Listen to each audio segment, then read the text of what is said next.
मामला है? आप कह रहे हैं कि जिस लड़की को आपने पढ़ा लिखा करके एसडीएम बनाया वो आपके जान की प्यासी हो रही है, क्या पूरा मामला? सर इसका सर मेन कारण सर है मनीष दुबे के साथ उनका अवैध संबंध। सर जिसकी जानकारी सर हमें करीब साल भर पहले हुई, लेकिन सर उन्होंने कहा कि दोस्ती है।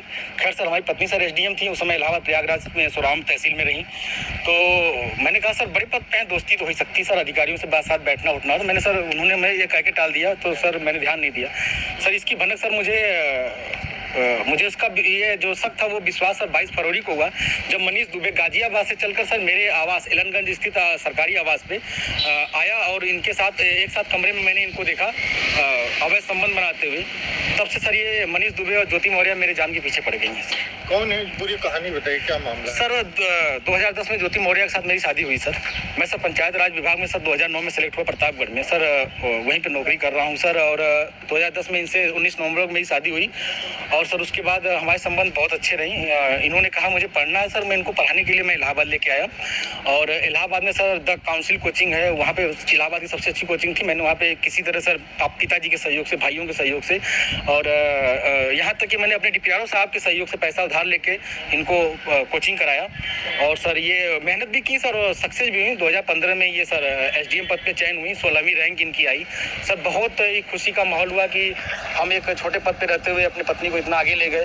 वो भी बहुत खुश थी, पूरा परिवार खुश था। और सर 2015 में ही मेरी सर भगवान की दया से मुझे इतनी खुशी मिली कि मेरी 2 जुड़वा बिटिया भी हुई और जिनका नाम हंसी खुशी मैंने रखा, क्योंकि उस समय खुशी का माहौल चल रहा था सर।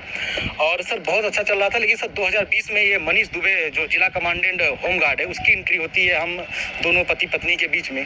और सर घर इतनी तबाही पे पहुंच चुका है कि घर तो टूट ही रहा है, बच्चे तो दूर हो ही रहे हैं, पत्नी दूर हो ही रही है सर। यहाँ तक कि मैं मुकदमा भी मेरे ऊपर हो गया है और मेरी मौत की साजिश भी रची जा रही है। क्या धमकी, आपको कोई धमकी दी उन्होंने? हाँ सर, उन्होंने फ़ोन पे सर अभी 1 हफ्ते पहले फ़ोन पे सर उन्होंने हमारे गांव के किसी लड़के से बात की, तो उसने मुझे कॉन्फ्रेंस किया। तो उन्होंने उस पर कहा कि तो जो तुम काम कर रहे हो, जो ये जांचें करा रहे हो, यह करा रहे हो, इसके कारण तुम्हारी जल्दी से तुम मर जाओगे। हमने कहा ठीक है आप मरवा दीजिए। फिर मैं नहीं मरवा रही हूँ, जो करवा रही हूँ इसके कारण मारे जाओगे। हत्या की धमकी दी है? जी सर, हत्या की। और सर उनका भाई सर सचिन मौर्य है सर, वो मेरे घर से सर रखे मेरे काफ़ी जो कुछ पैसे थे, जेवरात थे, वो सर लेके चला गया। मेरे सर उसकी वीडियो बना के भेजा कि मैं लेके जा रहा हूँ, जो करना हो कर लीजिए। और सर मुझे चैटिंग में लिख के भेजा है कि आपका व्हाट्सअप सब कुछ गायब कर दूंगा, हैक कर लिया हूँ, जो सेव करना हो सेव कर लीजिए।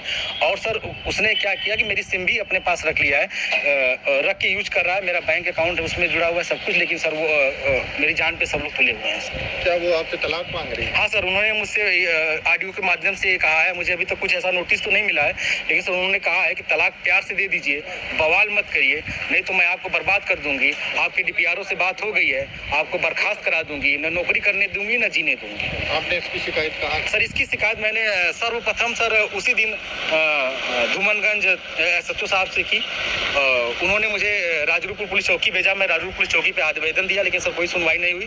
फिर सर उसके बाद मैंने ये 25 अप्रैल की बात है, फिर मैंने 27 अप्रैल को सर उनको ये रजिस्ट्री के माध्यम से सर उनको भेजा, कमिश्नर साहब को भेजा, डीएम साहब खत्री साहब के यहाँ मैं खुद स्वयं उपस्थित हुआ हूँ। उनसे मैंने बात की कि सर आपके एसडीएम साहब हैं, ऐसा कर रही हैं। तो उन्होंने कहा ठीक है मैं कार्रवाई करवाता हूँ। फिर मैं कमिश्नर साहब के यहाँ गया, कमिश्नर साहब को दिया, पुलिस कमिश्नर साहब के यहाँ उपस्थित हुआ, उनको दिया।